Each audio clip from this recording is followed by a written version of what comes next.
આપણે કદાચ આ યુગની છેલ્લી પેઢી હશું જેને એક ભવમાં બે ભવનો અનુભવ લીધો છે. જો તમે 1950 થી 1980 વચ્ચે જન્મેલા હો તો એક યુગમાં બે યુગ જીવ્યા છો. સમજણ પડી કે? આપણે તો ગામડાની મોજ પણ માણી છે અને શહેરની હવાઈ ખાધી છે. આપણે દીવા ફાનસ વાળો યુગ પણ જોયો છે તો અત્યારનો કોમ્પ્યુટર મોબાઈલ વાળો સમય પણ માણ્યો છે. આવો નવરા બેઠા હળવાશથી એ જૂની યાદો તાજી કરીએ. આપણે દેશી નળિયાવાળા મકાનોની ઠંડક પણ માણી છે તો હવે હાઈરાઈઝ બહુમાળી લિફ્ટ એસી વગરનો લાહવો પણ લીધો છે. થીંગડાવાળા કપડાં પણ પહેર્યા છે તો હવે જીન્સ ફેશનેબલ કપડાં અને શૂટ પહેરવાનો અનુભવ પણ કરી લીધો છે. આપણે ગામડાની દેશી રમતો જેમ કે ગીલી દંડા, દોપડ, થાપો, ધમાલ ગોટો, આંધળો પાટો, લખોટી, કુંડાળા, મિની ઠેકામણી વગેરે રમ્યા અને હવે ક્રિકેટ મેચની મજા પણ માણી છે. વિડીયો ગેમ પણ જોઈ લીધી છે અને ઓનલાઈન રમતો પણ રમી લીધી છે. ત્યારે આઉટડોર હતું બધું પણ હવે લગભગ બધું ઇન્ડોર છે.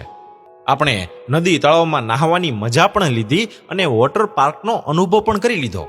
આપણે સાયકલના બે દાંડિયા વચ્ચે પગ નાખી ભાડે સાયકલ પણ ચલાવી અને હવે પોતાના 2 વ્હીલ 4 વ્હીલની મજા પણ માણી અને પ્લેનની મુસાફરીનો લાહવો પણ લીધો છે. દીવા ફાનસના અંજવાળે લેશન કરતા અને હવે LED લાઇટ તથા ચકાચોંદ રોશનીના અંજવાળા પણ જોયા છે. આપણે ગામડામાં ભજવાતી ભવાઈઓ, કાન ગોપી ભજનો, નાટકો વગેરેનો આનંદ પણ માણ્યો અને મદારીના ખેલ પણ જોયા. એ જંબુરા આવી જા, કાળો કાઢું કે કાબરો, યાદ છે તમને? નટના અંગ, કસરતના કરતબો પણ જોયા આપણે અને નાટક મંડળી દ્વારા ભજવાતા નાટકો પણ જોયેલા. રામલીલા ભજવતી મંડળીઓ પણ જોઈ અને બ્લેક એન્ડ વ્હાઇટ ફિલ્મો પણ જોઈ. તો હવે સ્માર્ટ ટીવીના પડદા પર મનગમતા કાર્યક્રમો, ફિલ્મો, સિરિયલો વગેરેનો લાહવો પણ લીધો છે. આપણે ટપાલ તાર સેવાનો સમય પણ જોયો અને એમો મોકલ્યા અને છોડાવ્યા પણ ખરા.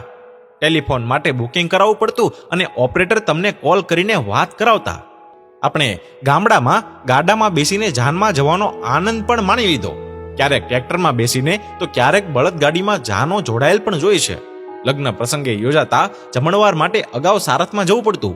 બુંગણ અને નાડું લઈને અને રસ્તા પર મંડપો બંધાતા તો જાનના ઉતારા માટે કોઈનું સારું મોટું મકાન કે મેડીનો ઉપયોગ થતા પણ જોયો છે. સમાજની વાડી તો દરેક ગામમાં ન હોય ને, પણ ભોજન માટે પંગતમાં બેસાડીને પીરસાતું. પીરસનાર અને સપ્લાયરના લિસ્ટ તૈયાર થતા પણ મેં જોયા છે. આપણે માથે બેડું લઈ ગામના પાદરે કૂએ પાણી જતી પનિહારીઓની જોઈ અને નળમાં પાણી ભરતી બાઈઓને જોઈ. આપણે બળદથી થતી ખેતી પણ જોઈ અને સાતી, હળ, દંતાળ, ગાડું પણ ચલાવ્યું અને હવે ટ્રેક્ટર હાર્વેસ્ટરથી થતી આધુનિક ખેતી પણ જોઈ. ઓટોમેટિક વાવણી, પિયત અને તમામ પ્રકારની સગવડવાળી ખેતીઓ પણ જોઈ. આપણે ફળિયામાં ગમાણે બાંધેલા પશુઓથી ધબકતા આંગણા પણ જોયા અને જાતે છાણ વાહિદા કરતી અને ગાયો ભેંસો દોતી બેનો પણ જોઈ. આપણે ઢોર ચારવાનો, બોરા વીણવાનો, ગામની ભાગોળે ડબલે જવાનો અને બાવળના પૈડા, ખીજડાની શીંગો અને આંબલીનો કોર ખાવાનો આનંદ પણ માણ્યો અને હવે રેડીમેડ પેકેટ પિઝા, બર્ગર ખાવાનો આનંદ પણ કરી લીધો છે. આપણે બે પૈડાવાળી હાથે ફેરવાતી અનાજ દળતી ઘંટીએ જોઈ અને એ માવડીઓને પણ જોઈ અને માથે દવણાની પેટી મૂકીને ઘંટીએ દળાવવા જતી બાઈઓ પણ જોઈ અને રેડીમેડ લોટના પેકિંગો પણ જોયા. આપણે નદી, તળાવ અને કૂવે કપડાં ધોતી માતાઓને પણ જોઈ અને વોશિંગ મશીનમાં કપડાં ધોતી બાઈઓને પણ જોઈ. આપણે ગોફણ, જોતર, છીકલા, ખરીપ્પો, ઝીંહલું, સલાખા, મોદ, બુંગણ, ગાડું, ગાગર, બોઘણું, ગોળી, સિંચાણીયું, ઈંઢોણી, હેલ, બુજારું, દોહણું, કળશો, ફાનસ, સરુડી, સુલો, તાવડી, ડોલસું, હંજવારી, વાહિદું, હાથી, ધોહરું, રાંધવા પણ જોયા અને વાપર્યા પણ ખરા. અને આજની પેઢીને આ શબ્દો તો ડિક્શનરી કે ચિત્રોમાં જોવા મળે છે. આપણે જીવનમાં ઘણી આફતો પણ જોઈ અને જીવી પણ. ભારત પાકિસ્તાન યુદ્ધ વખતનો અંધારપટ પણ જોયો.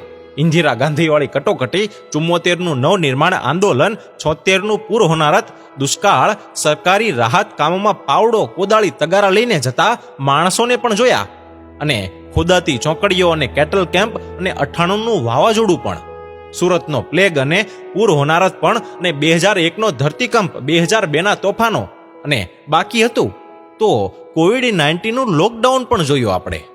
ત્યારે અછતમાં પણ આનંદ માણી શકતો અને કોઈ નહોતું તો પણ કડકડતી ભૂખ અને ઘસઘસાટ ઊંઘ હતી. આજે બધું હોવા છતાં એ બધું ક્યાં?